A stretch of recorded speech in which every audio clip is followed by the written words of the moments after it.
Black is beautiful. Greenwood! Said I want it free. Greenwood! Black Muslims have sometimes, whether you have or not, and I think probably you have sometimes, it seemed to me, been preaching hate to meet hate. I don't advocate any kind of hate. But there's a lot of talk that sounds very much like it. No, I think that the guilt complex of the American white man is so profound until when you begin to analyze the real condition of the black man in America, instead of the American white man eliminating the causes that create that condition, he tries to cover it up by accusing his accusers of teaching hate. But actually, they're just exposing him for being responsible for what exists. What's up, y'all? Welcome back. Welcome back to Like It Ain't. Happy New Year. Happy 2020 to you all. Man, we're glad to have y'all here. I am John Pellum, and I like to also just say real quick, I got music playing. I'm sorry, I'm just vibing out. Like to also just let you know that I am so happy to bring on my dude, Victor Benito, to join us for Like It Ain't. You know, he is part of Super MC, that series as well. And now he's going to be joining us with Like It Ain't for these conversations about our people and much more. Vic, how you doing today, man? Man, I'm blessed and glad, excited to be here. Man, it's just a pleasure. I've been looking forward to it as always, you know, just to have these conversations, which I've had plenty of times throughout podcast, through everyday conversation with people. It's something that we can't escape, so we just need to address it, you know, head on. And yes, you know, I agree, brother. I totally agree with you, man. And also, we have with us a very, very, very special guest, extremely special guest, who's actually my family. Okay, he's my cousin. We know each other through the family reunions that have been going on in our family for over 50 years. You know, so it's a real serious thing, and I'm just happy to have him here. My family, Jonathan Gardner. How you doing, brother? Yes. I'm doing well. How you doing, cousin? I'm doing great, man. I'm happy to see you and have you here on the show, man. And so we can, you know, talk about the real things that's going on right now and the things that matter to our people, you know? Yeah, most definitely. I'm sorry, I have to get you the round of applause real quick. There we go. Round of applause. Oh, and some music too. Wow. Round of applause for you. And you know what? I'm just going to give him a bomb drop as well. It's 2020. Sorry. I'm sorry. I'm getting playful with the sound effects. Sorry. Anyway, so what we are here to discuss tonight, we have two topics on Like It Ain't, okay? One of the topics is very timely because we are discussing the Georgia election. And election day is September. Jesus. Election day is the 5th of this month of January. And my cousin Jonathan lives in Atlanta, and he's a young man who has been attached to a few different Democratic campaigns, you know, so he can speak to exactly what we want to talk about tonight. And I'm just looking forward to it. So to start off, let's just start here with both of y'all brothers. I want to put this out here. Why is it important for the Democrats to win this election in Atlanta on the 5th? In your opinions? I'll start with you, Vic. oh man, this is gonna be a tough one because I'm super transparent and honest. Good. I want to say honestly, I do feel that neither party is perfect. Let's just get that right off the bat. Like, I feel like there needs to be changes throughout each party, for everyone, the community, the state of Georgia, for our country. Just for changes, man. It's that simple. For changes. We need, first and foremost, for me, with the whole Biden-Trump election, everyone knows I'm anti-45 to the fullest, fullest degree. And I've never been the one who was like a huge advocate of Biden. But upon doing more research and digging and learning more about Biden and just like this whole political party, I feel like it's important to acknowledge the fact that we have these issues and changes that need to be made: systemic oppression, racism, injustice, and not even just on a national front, but through the local communities. So first, we need to acknowledge that to fix a problem, we need to first acknowledge that we have a problem and issues. So that's one of the reasons why I've swayed more with the Democrats and Biden's side, is because at least they've acknowledged the fact that we have these issues and we need to make change. And that's a good way of putting that, because you're right. They're not perfect. No one's perfect, first of all. And we're not expecting perfection, obviously. But I guess when you say perfect, you're more so saying they're not like the ideal candidate that we would really want. Right. But they are the candidate that's closest to someone who seems like they want to address these problems. You know, huge issues. Huge issues, several issues with the S at the end. Exactly. Yes. Now, Jonathan, I'd like to ask you, I guess, the same question, or really, what is it like out there in Atlanta right now with this election going on? Like, is this like, are people in Atlanta really talking about this? Are they getting active out there? Like, what's happening in Atlanta right now? I must say the energy here when it comes to this election is like none other. It's like none other, because the last time we had a runoff in a U.S. Senate race here in Georgia was 2008. And the energy there back then was like, okay, the Republicans going to win it, whatever. But the energy now today is like none other. Like, it's like we putting everybody's burdens on Georgia. Oh, we're gonna find out how blue you are now. Yeah. Since y'all went blue in the general election. That's pressure. Now we're gonna see how blue you can. Yeah, it's pressure. It's like, why does the pressure gotta be on us? But I agree that both parties are definitely far from perfect. But you have to trust somebody with some type of power at a higher level. You got to trust somebody. Right. So you're either going to trust two Republicans that has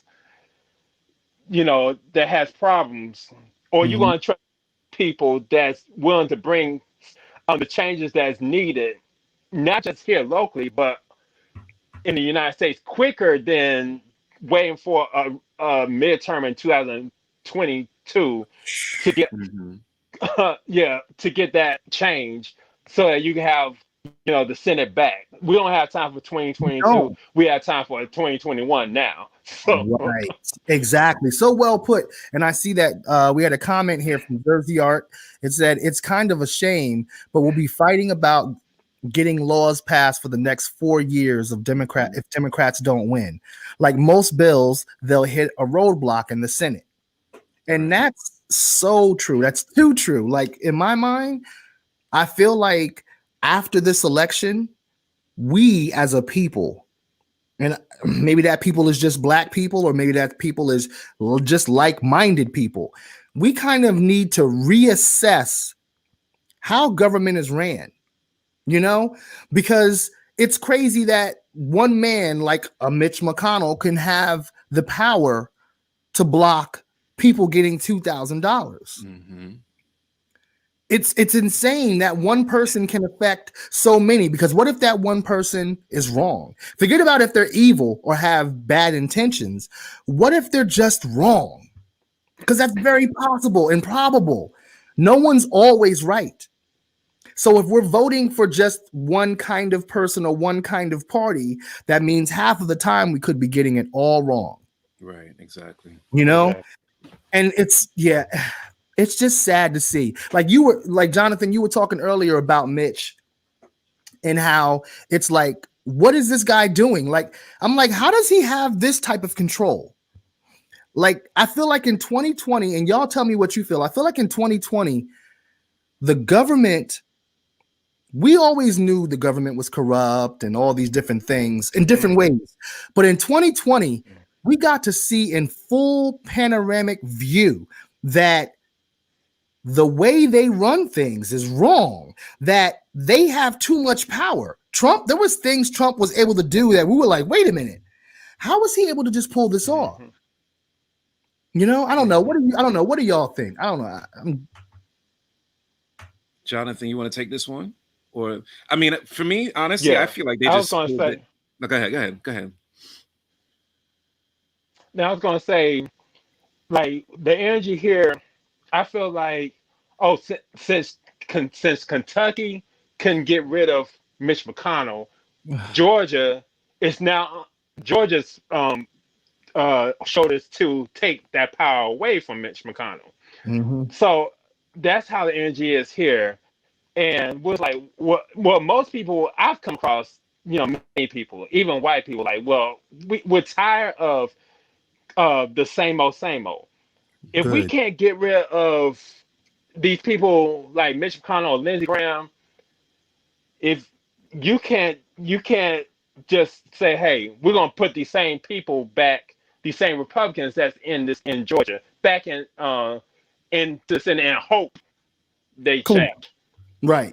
Hope they change. Mm-hmm. And no, you have to have a whole different set of eyes. Yeah. Outsiders. And also, I want to say this. Also, when it comes to Kelly and David Perdue, Kelly Leffler and David Perdue, they running these ads as they outsiders. Mm-hmm. Hold on, you are in the United States Senate. Yeah. That means you're no longer an outsider. You are no longer. I don't care anybody says. Once you're inside the U.S. Senate, you are no longer. Don't run no ads talking about, oh, you're outsider. No, you're not. No. Sorry. No. And speaking of, you're part of the problem. So yeah. Not only are they not an outsider, they are insiders, meaning insider trading. Exactly. Okay, that's a whole thing that they got caught up in. Both of these candidates together got caught up in like insider trading more than once. Exactly. And I'm me personally. And what's up, Isabel? I see her. She said hello. What's up, Isabel? Thank you for tuning in. I feel like listen, I love all good people, no matter what skin color or ethnicity you have, but I'm tired of seeing old white people, especially old white dudes and rich people running the government. It can't be that way. This woman, Kelly, is that her name? Yeah. She is worth over like $400 million. Right. Mm-hmm. So why are you trying to govern over anything? You can't relate to us. She never could relate to us. It wasn't like she had a rags to riches story. Mm-hmm. She had a riches to riches story. In fact, she slept when she finally got to a company that she worked for that was reputable. Mm-hmm. She slept with the CEO and then eventually married him. Older gentleman, yep. Mm-hmm. Old white dude. You know she ain't want him. Looking at him, you like, come on, you know he ain't getting no chicks. I'm just being honest. But because of that money and the power, suddenly, we're getting married. That's what I'm saying. Like, so she had always connected herself to power and worked her way up or slept her way up and made more money, Then she doesn't she still own a team, a WNBA? I believe so, but half of them, the Atlanta Dream. Yeah. Right. Okay. What are you going to say? I was going to say, and half of them are in support of Raphael Warnock as well. So that's something to consider too. Think about that. Yeah, right. Their owner. I recall her, the owner, actually saying that she was against the players protesting during this time when they were in the bubble and they were wearing Black Lives Matter. Right, and the Breonna Taylor and all, and say her name. She didn't want any of that, of course, because she's pro-Trump. She's pro everything that's against the people. Right. Mm-hmm. So I'm like, how? Yo, we can no longer vote in dummies and bad people. Because I'm not somebody that knows all the politics. Same here, yeah. But eventually you have to strip that away and look at who's a good person and who's a bad person.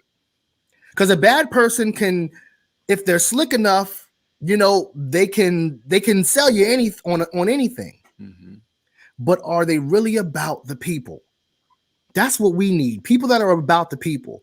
And I'm like, after this last election where we're forced to pretty much, try to fight against the Republicans, moving forward, we should really value our votes in a different way. I said it before. We need to value our votes like a woman does when she values what man she decides to be in a relationship or be with or give her all to. Because this is a continuous relationship.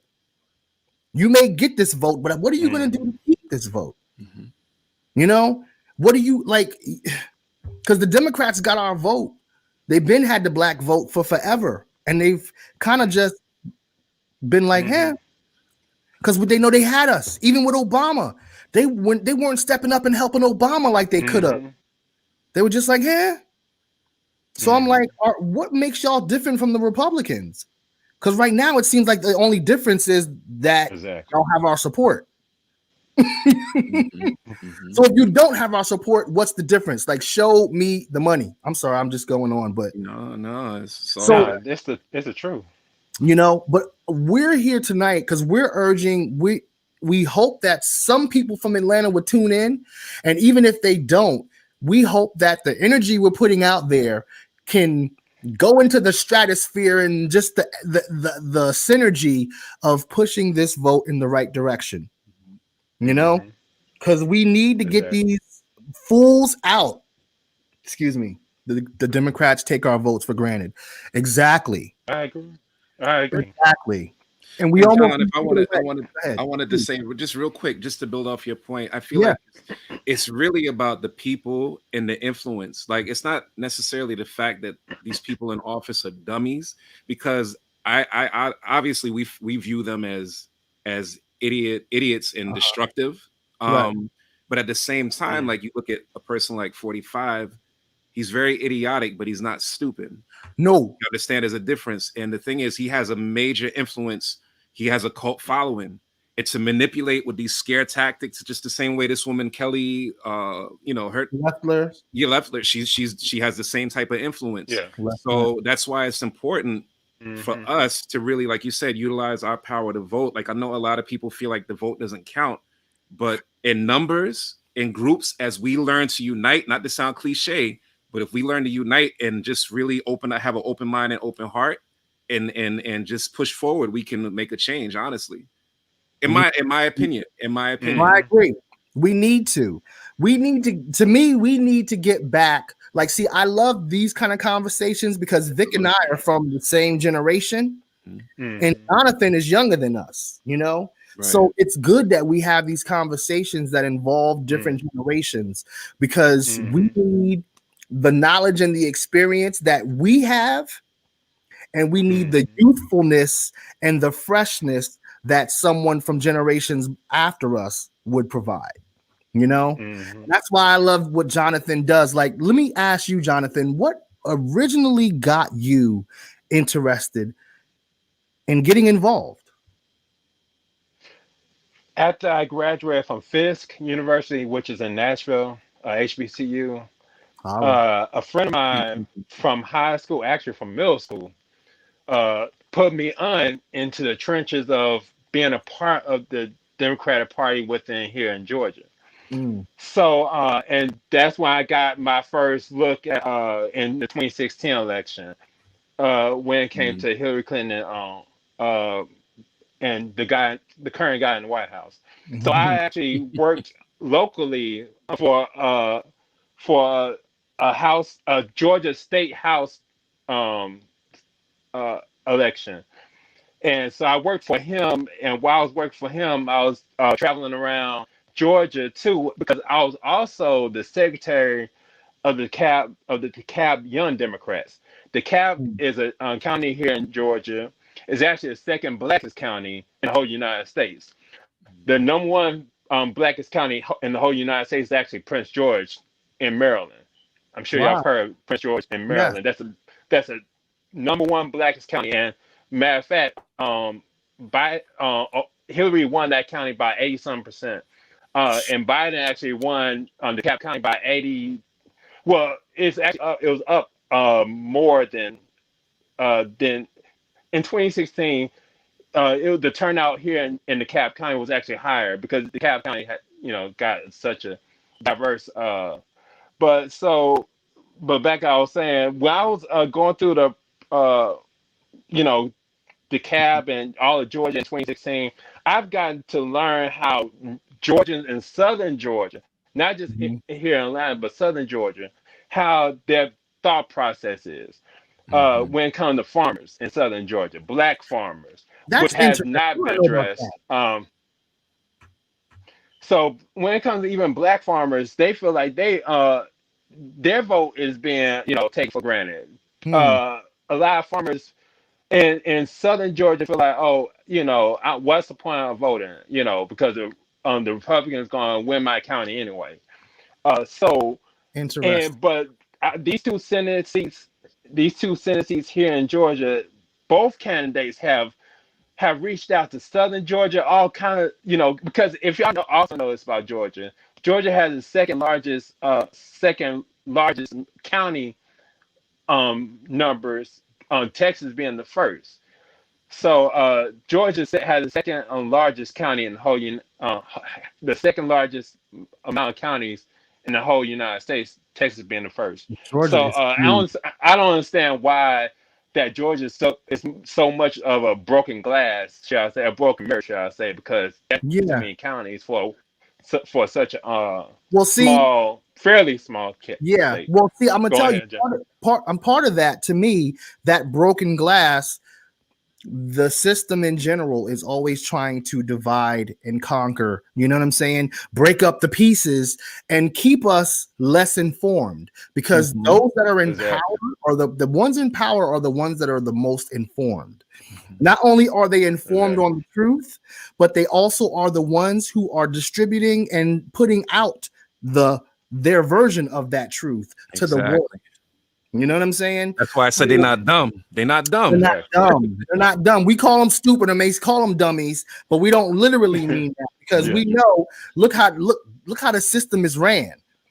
Being that the system is messed up for us, that means the system is working splendid for them. It's working exactly the way they wanted it to work. In fact, it's a well-oiled machine. They can step away from that machine and it's still running on its own. It's like, nah, I got this. Racism and hate. Yeah, we still spit it out. Go ahead. And that's what I was going to say, and that's when it comes to this runoff, because a lot of other states, all you have to do is get the majority of the vote. If y'all do some research, runoff is to cater to white people. But so I'm sorry. Don't worry. We're live. It's all good. Who was that? That was my youngest sister. My youngest sister. But back to what I was saying. When it comes to, if you research runoffs in Georgia, it's to get that white. Even though in the general election you want certain amount of people, it's the runoff to term I'm looking for, to suppress the vote, because a lot of runoff here in Georgia, they know, in Georgia runoff means the Republicans gonna win, point blank period. We know that, and that's how it's been in the past. But the energy now is just completely different. Good. Like I said before, I wish it could have been any other state. It could have been Florida, Texas, North Carolina in this situation, but for voter rights, that's the main issue. I think that's the main issue that's being pushed by John Ossoff and Raphael Warnock. It's because our vote is being taken. You see these lightly. Situations that Trump. The Trump administration.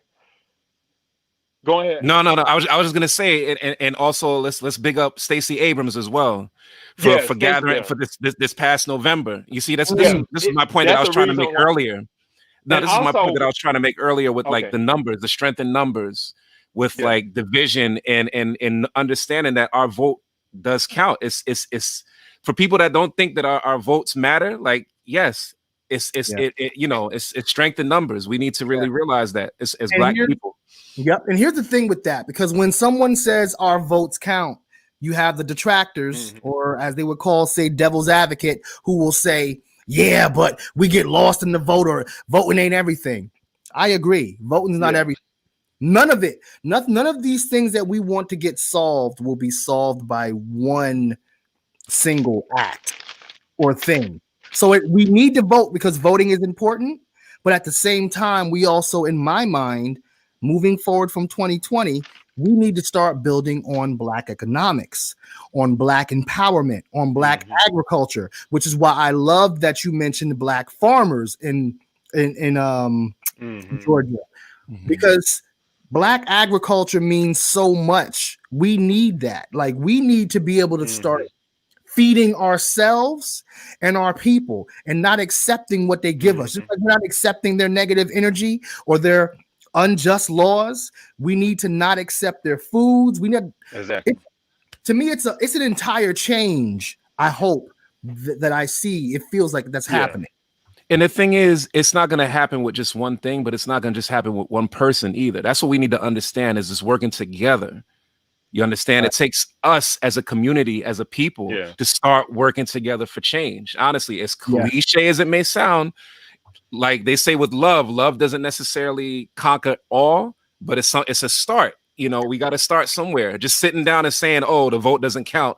What is my vote going to count? So I'm not even going to bother to vote. And do nothing. But you want to do this. You know, it makes no sense. Go ahead. I see somebody just posted about every 4 years. People didn't realize too, there's elections that's going on next year too. You have a plethora of mayoral races going on next year. Atlanta, Keisha Lance Bottoms here in Atlanta, I believe she's gonna be running for re-election in 2021. And when it comes to Atlanta, that's a 4-year kind of 4-year term too. And so term. So she was elected once. If she get reelected again, she go on for 4 more years, and then we get a whole different mayor in 2025. 2025 since it's So in 2025, we're gonna get a whole new mayor, whoever that person is. So, but we also in 2022, if I even go further than that, here in Georgia, in 2022, we have big things going on: the governor's race, and also if Warnock is if he wins. If he won for re-election, it'd be in 2022. Because the reason why is because this is in the middle. Remember, his election is a special election. So it was in the middle when Johnny Iveson, the guy that left the seat, he left in the middle. That's why Kelly Loeffler was appointed to the seat. Oh, okay. She was appointed. She was never elected to the seat. So it was in the middle. This is a special election to get him there to finish off the 6 years. The 6 years, which for him would be 2022. So if he won one for re-election in 2022, he'll do it in 2022. Other than the governor's race that's going to happen in 2022. See, if Stacey Abrams, if Stacey Abrams is not, if she's not getting a position with the Biden administration, you already know in 2022 she'll be back. Right. See, that's what I'm talking about. And real quick, I want to say a big up to James. What up, brother? I see him in the chats. Big up to Isabel. Big up to everyone. And thank you, everybody that is tuning in right now. In the chats, I have a question for all of y'all. I want you guys to give me your thoughts on. As Black people, what are we doing moving forward? What have we learned from 2020? What were some of the big lessons? What were some of the big moments for you in 2020 that is affecting our people as a whole? I'd like to hear that, because I know that there's so much has happened, from the pandemic, the pandemic, to then what I would call the race-demic with George Floyd, and seeing what the youth did was so inspiring. Like, Jonathan, seeing what your generation did and is doing with these marching and protest. Yes. Y'all took it further than we did, Exactly. because you're supposed to. Like we said, you're always Exactly. supposed to elevate. We go through sacrifices so the next generation doesn't have those same sacrifices and struggles. They Exactly. get to go further, and then it just keeps going. Mhm. And I Exactly. love that. And I love that we have people like you who are active. Shoot, an OG like me years ago, I would not be had been having these conversations about any other elections besides the presidential election. I'm gonna be honest with you. Hmm. I was one of Yeah. those people. Same I was here. one of those people. But now I'm even in a place where here we are online, live, Yeah. talking about elections outside of the presidential election. And I'm hoping that this is a microcosm of our people as a whole, that our antennas are peaking. That's good. That we're trying to learn, because we can't just, like you said, it can't just be every 4 years anymore. It can't be. Yeah. You can't. And no longer can we accept these, as I call nincompoops, as candidates. That's an old term. That's before your time, Jonathan. He's like, yep. Yeah, that's yeah. But anyway, I heard the term before though. he's like, my daddy has said that. Yeah, I've heard that before. But no, but Yeah. seriously. So Yeah. what have we learned in 2020 about this country or about ourselves as a community? Yeah, okay, there's a question. Somebody just said, Jonathan, what is your generation doing moving forward? Oh man. I think we are becoming more attentive to what the goals are for for voters, for voting rights, pretty much. Also the equality, the pay gap. So I feel like that is our generation. Like us, I mean, other than social, you got to deal with the pay gap between women and men. People got salaries. You hear about somebody's salary, oh, it's more than that person. And but there are people got contracts, and I thought contracts was secret. That's what I thought, but I guess people's contracts get out. So I think that the Biden administration had to amend a whole lot of, okay, companies, those are private, but sometimes when it comes to the pay gap, you have to make certain things public. No, something has to change. There's many things that have to change. But let's skip past the politics. What are we doing as a people moving forward? Because politics, that's cute, and all this talk about politics is great because it matters. Yeah. But that's only part of the equation. So what are we as a people? What are we looking to do? Like I said, black agriculture, to me, we need to start farming more. See, in the South, y'all farm already. In the North, there are farmland and everything, but it's not like it is in the South. And we want that, because in the days of slavery and right after slavery in the South, black people had to fend for themselves to find ways to make money. They were going by their skill sets and what they could do, and they were sewing, or they were blacksmiths, or or they were agriculturists or farmers, and somewhere along the line it went from us doing those things to us having to work in somebody's building and business and corporation from 9 to 5. 9 to 5's always existed, but at the same time, there was a lot more black entrepreneurs before I was even born, and that seemed to start to fade away. And I think that that's coming back a lot more now, hopefully, in this pandemic. I remember growing up. I remember growing up like around the Bill Clinton era. Maybe because I was a child. I remember that you didn't hear nothing about politics or whatever. The only thing you heard about, I think, back then, I was real young, so I didn't really care about Monica Lewinsky. So I'm trying to think about, when it comes to like going back to that era when we didn't worry about the politics of anything. You know what I'm saying? It's just everything was done right and done. Right. Everything was done in a certain way, and you didn't have to worry about it. Right. Well, here's the thing. So It wasn't that. There was always somebody worrying or trying to figure or having a problem with. This is that you were young. So that wasn't in your scope. Just like when I was 5, I wasn't really in tune with what was going on politically because I was a kid. Yeah. You know?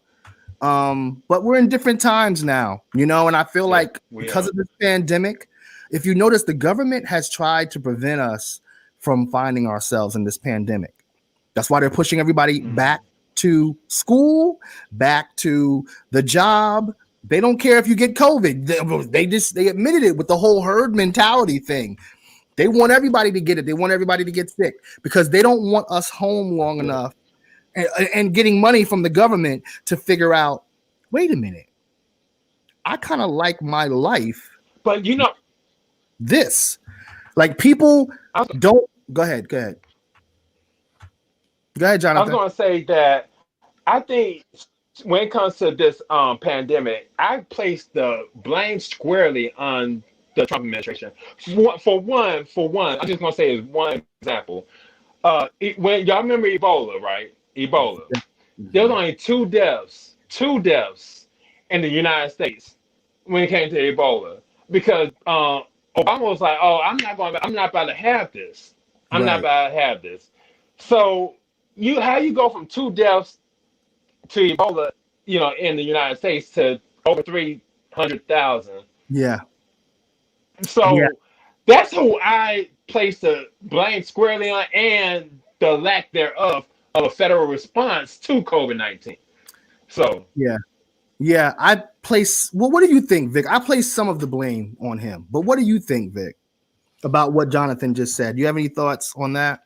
In terms of the blame and no, I mean, I think it's obvious from clips that we've heard of him, being aware of how detrimental this disease was to our country, but then respond honestly to us, his country, in terms of how deadly this pandemic was, and really downplaying it. And he said it himself.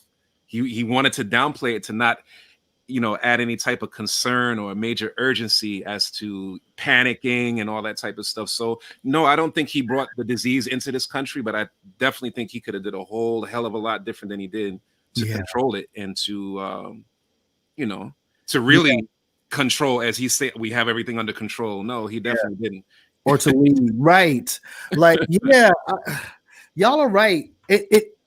I just shake my head because I keep thinking about all the ways they have fumbled this, and even when you look at the Republicans around the White House who got COVID, they got it and walked it off, kind of.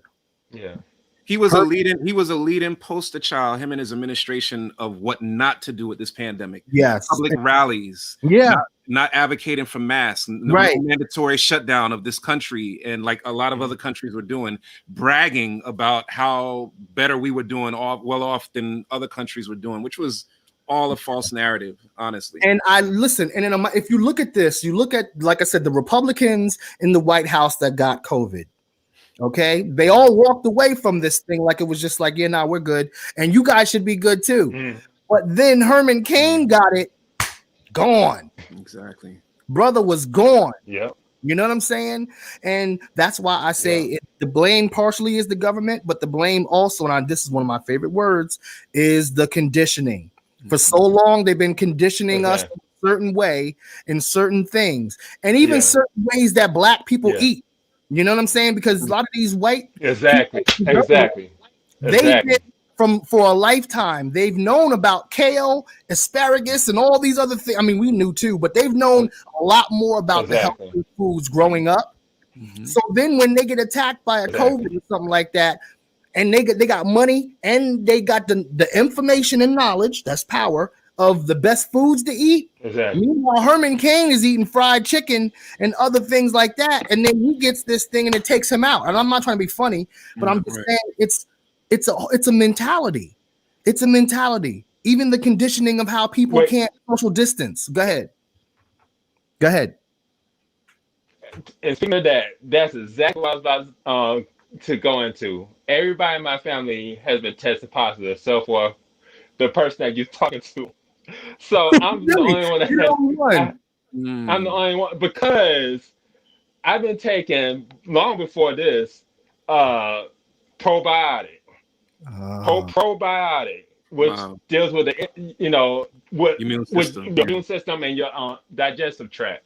I've been taking that, a multivitamin, one day men's that has zinc and all that, in it. I've been taking that like once a day. I've been taking it like I'm like, well, I haven't been tested positive, but when I'm around my family, I've not been around them like that. I go Yeah. straight to my room. And when I come out of the room, I have my mask on. So I haven't tested positive yet, haven't been sick, and also Wow. omega-3. I know that has nothing to do with it, but I'm just saying. No, it But does.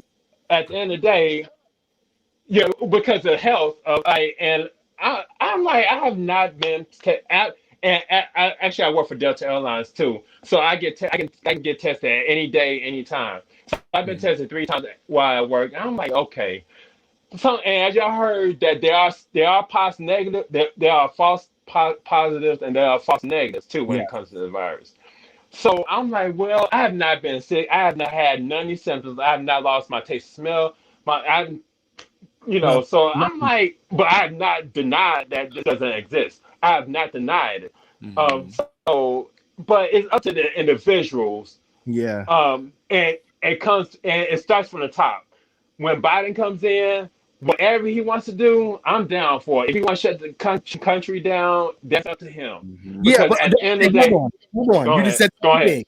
Okay, so All now right. if Biden shuts the country down, do we honestly think that that's going to work? Do we think that people are going to actually go for that in this time? Because they went for it the first time. I don't think they're going to go for it a second time.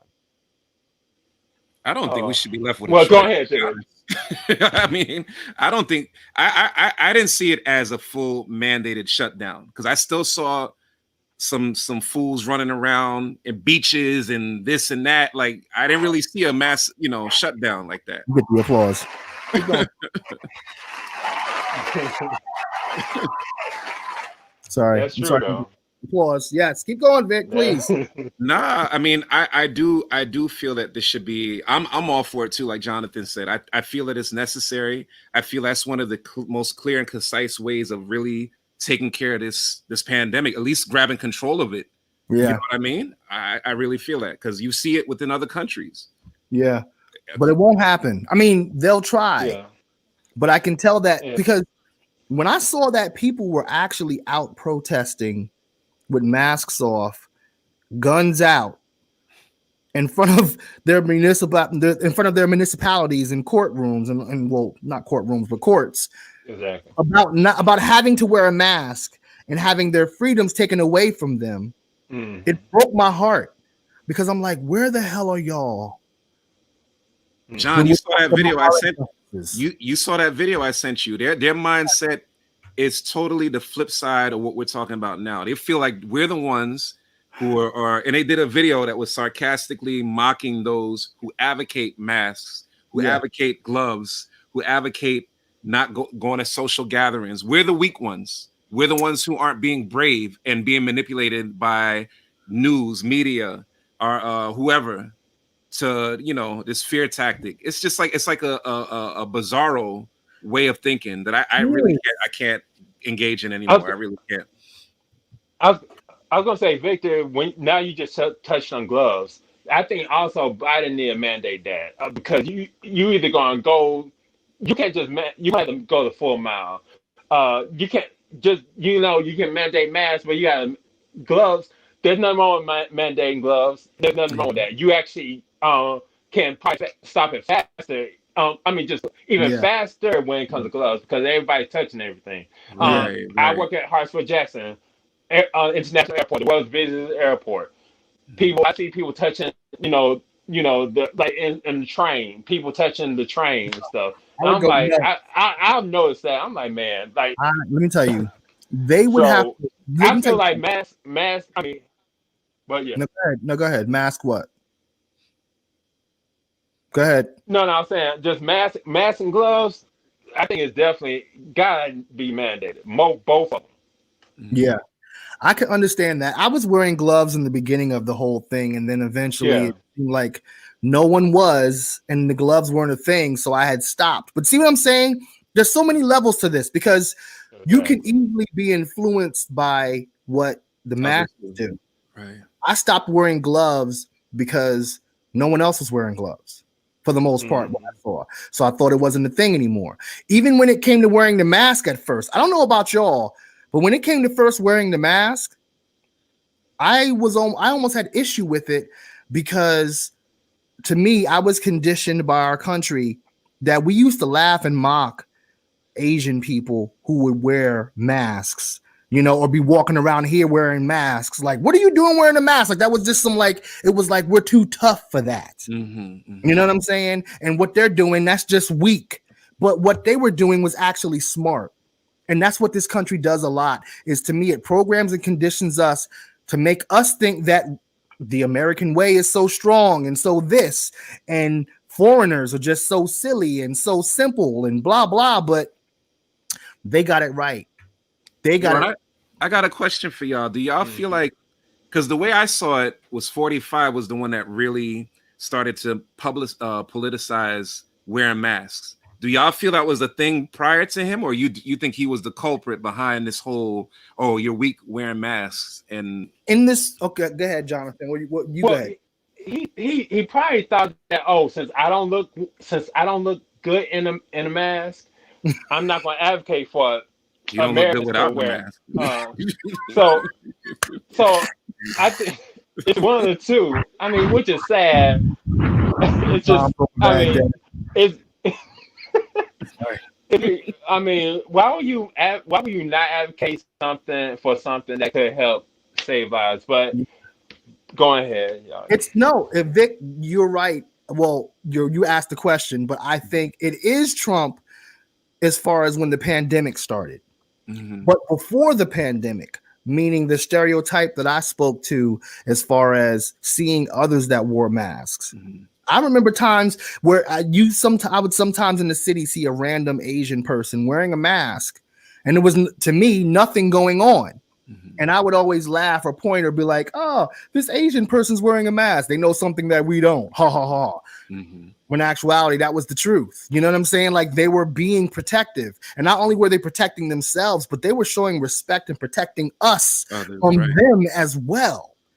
And that's where America will never get this right, because this mask is about protecting themselves, but also protecting others. And this country has never really been about protecting others. It's truly only been about protecting itself and its own selfishness. And that's the problem I feel that this clown has invoked, and we've seen a lot of examples of, is there's a lot of 45s out there. It's not just him. My father makes this point continuously. Like, we focus on him, but there's a lot of, look at the amount of people who have supported him. There's a lot of people that walk and talk and think like him. You know what I mean? Who are very selfish. How many people have you seen in public facilities for years prior to this who you go into the bathroom, they're not doing this. They don't even look at the stink before leaving the bathroom. So it's not a surprise to me that a lot of stuff is spread around as easily as it has, honestly. Listen, this pandemic made me think back and realize how nasty we was. Mikhail, it's real. It's facts. It's real deal. Nasty. And let me tell you something. I'm gonna be honest. Now I feel like I was one of those nasty guys. I was one of those nasty guys sometimes. There were a couple times I went to the bathroom and didn't wash my hands. It's honest. I mean, that's what I think. I love you, brother. I love you, brother, but I can't rock with it. I mean, not saying you. I couldn't. I was trained. Like, it was like putting on a seatbelt when I got into a car.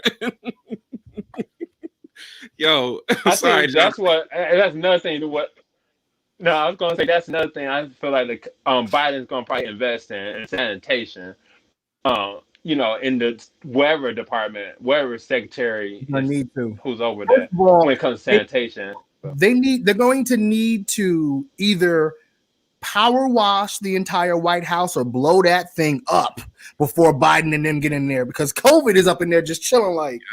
Yep. When y'all showing up? COVID is in there chilling with them like it's furniture. I wouldn't trust going in there. I'm surprised the men want to move in there. I wouldn't want to move Look, in. I wouldn't want to move in there because Trump is walking around coughing on everything. He's coughing on everything, trying to listen. And the thing is, the sad thing is, a lot of people question, and I was one of them, if you could even believe that he had it in the first place. Like, I just don't believe it. I don't believe a thing that comes out the man's mouth, to be honest with you. I really don't. Other than the fact that he's just self-centered and narcissistic. Yeah. So, okay. So now that we're on that, let me ask this question, and to people in the chat. How are you getting the vaccine? Wow, it was silence. I don't think anybody's for it. No, I think that's the answer right there. I was waiting on the viewers. No. On the I'm sorry. I want to hear what you think, what y'all think too. Me personally, right now, I can't mess with the vaccine. I need to go around for a few rounds. I need to see how many people grow tails first, and then I go from there. I have, even in my social circle, I'm part of Kappa Alpha Psi Fraternity Incorporated. And I've seen people, black people like, oh, I'm going to get the vaccine. I'm like, okay. So there's enough people I realized, black people and white people. That's what I'm looking at now, that by time, like May, somebody say crickets. Yeah. By May, I feel like by May of next year, there's going to be enough people that vaccinated that it's going to come. It's going to go around so much that I'll be good. So right. So that's a good point. Mm-hmm. I might have to wait on that too because I just don't. I don't trust anything that's happening under 45's administration, even though I know he's not connected to it. Because Pfizer and the other company made it a very clear Moderna were very clear. And this is not a Trump thing. He may try to take credit for this, but this is not him. So that's cool, but I just don't trust it yet. Like I have family members who are going to get the vaccine. I can't knock others, but I can say for me, not going to be able to do it.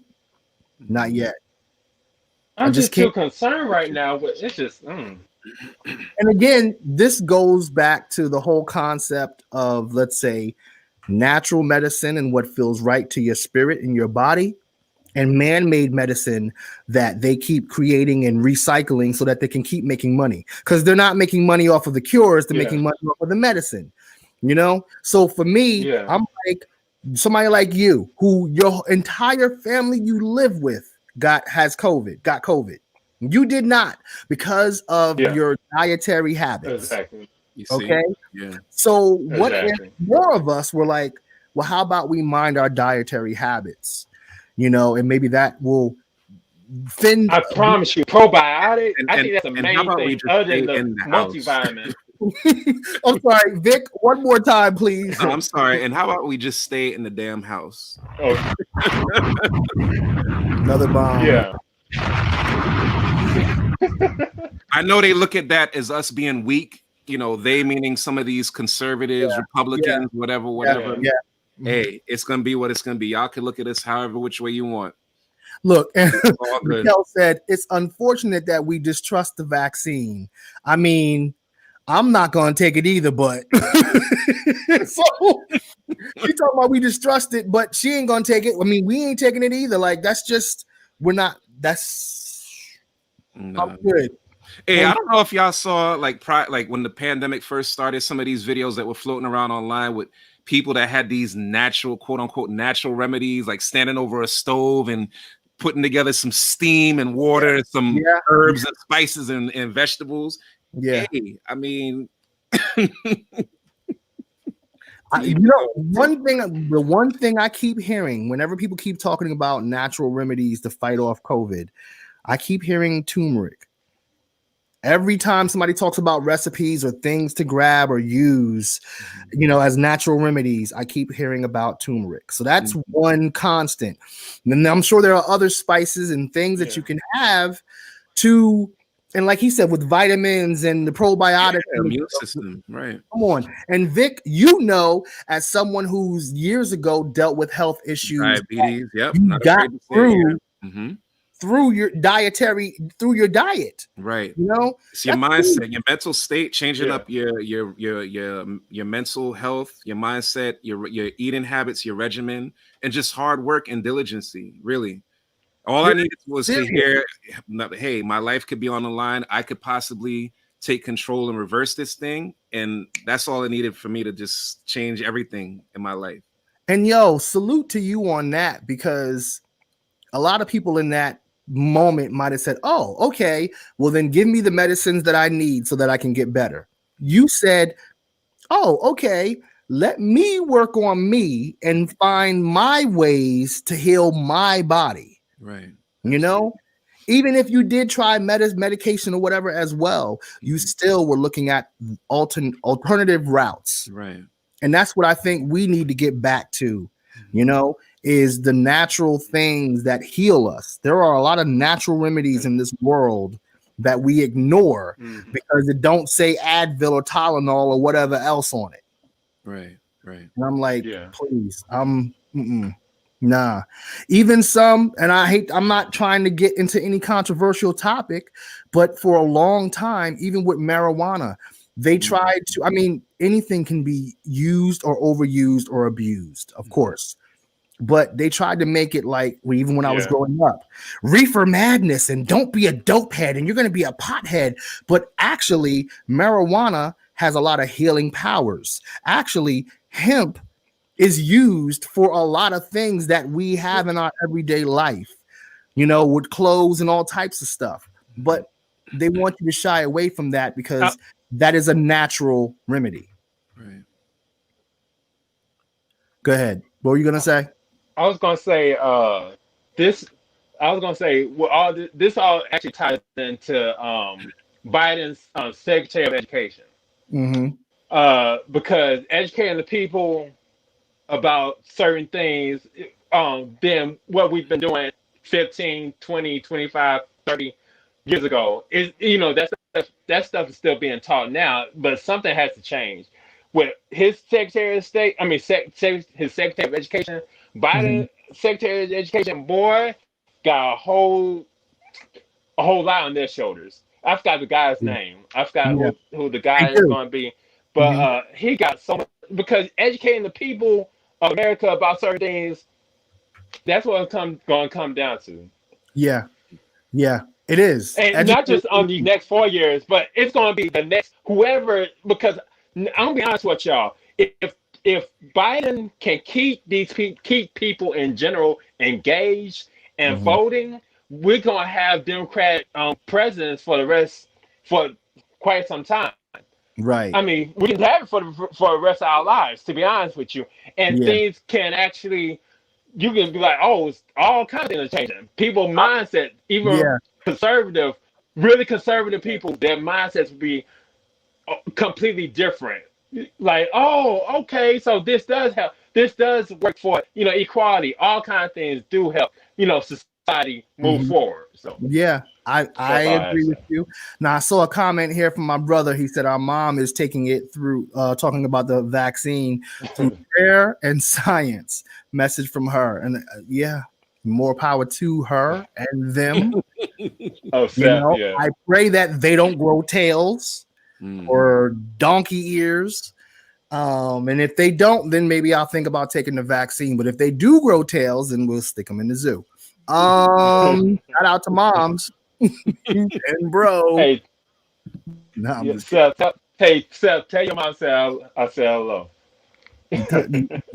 I think she just heard you. I'm sure mom said to say hello. But yeah, big up to everybody. Big up to the Pellum family. Big up to the Drew family. Big up to the Benito family. Big up to the Gardners. I mean, big up to everybody who helped bring us here to this point where we are right now. So, are there any last things that you guys want to say before we wrap up for the night? This episode, this went quick. This time went quick. It really did. It really did. There's so much to say. There's so much to say, and there'll be more episodes. Have conversations. What are you gonna say, Jonathan? I was gonna say, you know, Georgia, get out and vote. If y'all know anybody, call them, tell them to get out and vote here in Georgia. That's right. Georgia, we love you. I think that you are the best state for this situation because there's so many of us there and there's so many Black entrepreneurs out in Georgia and Black farmers and everything. And we need to see that victory happen so that more of the people can believe, you know? And I hope that ultimately we get to a place where we get great candidates. I don't care if he or she is a Republican or a Democrat or a Demopub. I don't care. You can make whatever.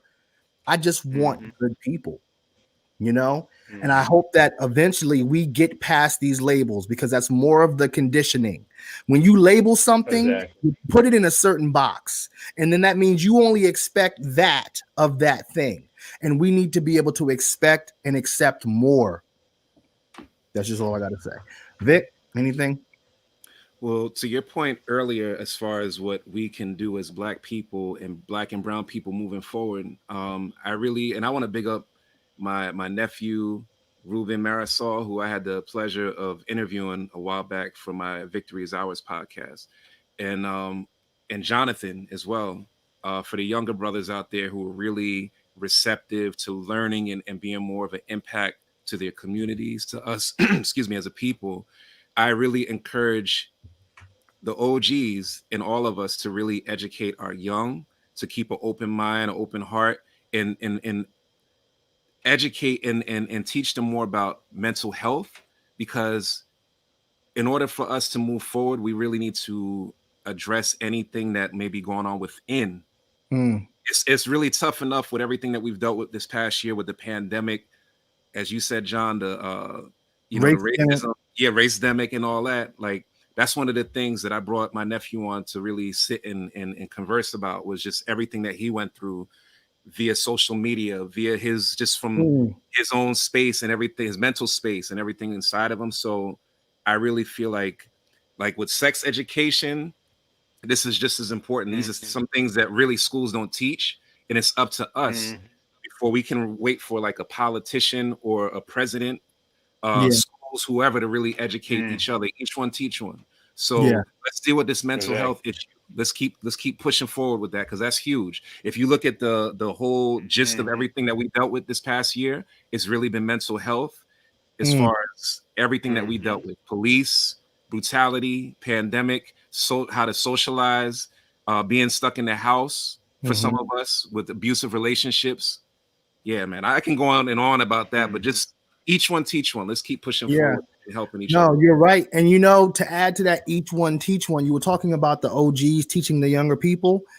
Also, what you were doing as well, like you were listening to the young people. And that's a key thing as well, because OGs, you know, we tend to get in this place where, because we experience things, we want to just teach.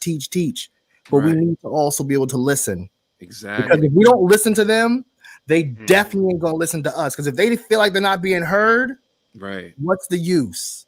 You know, so they need to be heard. We need to listen to them, and then it becomes this mutual give and take, you know, of communication and sharing the knowledge and the wealth and the wisdom and all that. So, and one last thing I want to say, last thing, I'm sorry. Please support our sisters out there, man. Our Black women. That's huge. That's something that I feel that we need to just reiterate over and over and over, because that's a huge thing that I saw this year too. Like, in so many different cases, whether it was, you know, I forgot the young lady who got shot. Breonna Taylor, even the sister that got shot. Sandra Bland. No, with the Tory Lanez situation too. Oh, yeah. You know what I'm saying? Like, it goes on and on with the disrespect and us counting each other out, and like, let's kill all that. We got to get past this ignorant state and just really support each other. See, y'all keep saying things, and then I wanted to say, one last thing. So much aside, man. Yeah, there's so much. Okay, so about the word, I heard this. I got this. What is this on my mouth? Anyway, Probably cat hair. Cat hair is everywhere. The cats run this house. But anyway, Megan Thee Stallion, that's the name. Yeah, Megan Thee Stallion, yes. So Yeah, Megan. when it comes to competition, right? You know, they always teach us to have a competitive spirit, at least back in the day. And it was all about competing in the competition.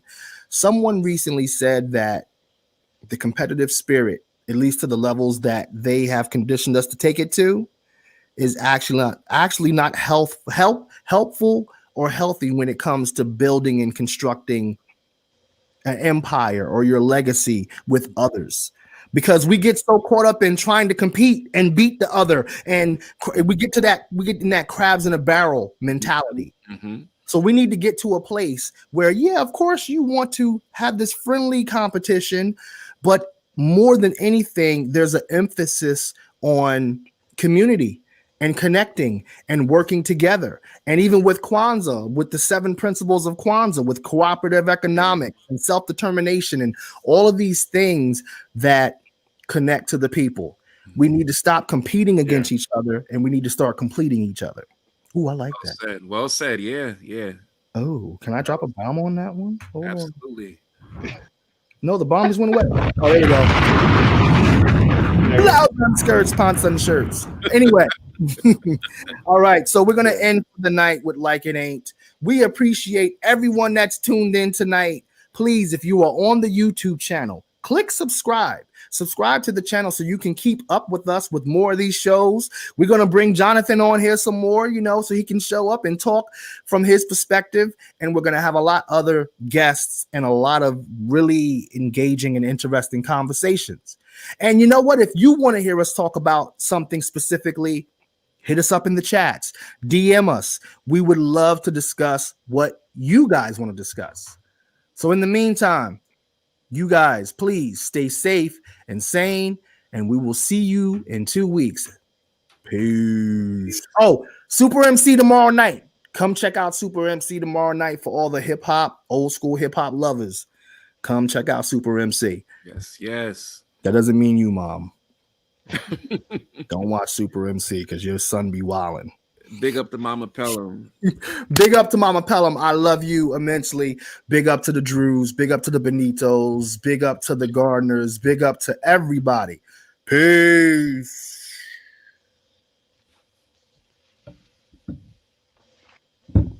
How long can I do this?